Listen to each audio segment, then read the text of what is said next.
common, ground, merah pergi ke L saja, L11, L21.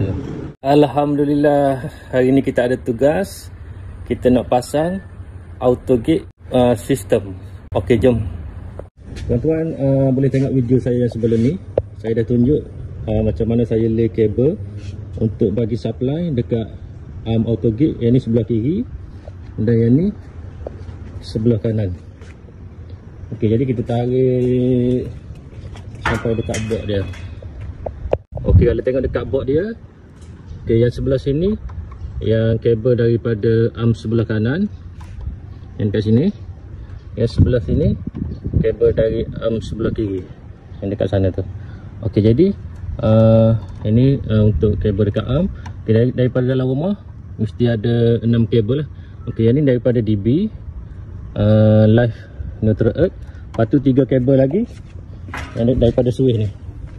3 kabel daripada switch untuk bagi supply dekat main. Lepas tu untuk buka sebelah dan untuk buka dua-dua belah. Jadi 6 kabel daripada dalam rumah. Okay, ni dia punya board. Nanti kita akan buat sambungan dia. Dan ni dia punya transformer.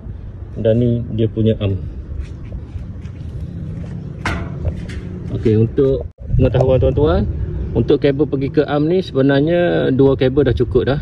Tapi sebabkan kita ada kabel yang ni, yang 3 kabel, yang kabel underground, kita pakai yang ni saja.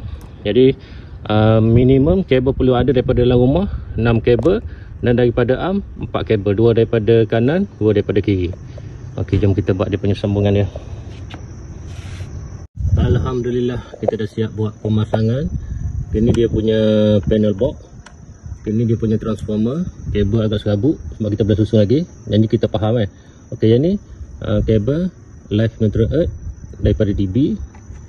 Okey, yang ni 3 kabel daripada dalam rumah juga. Daripada switch 3 kabel.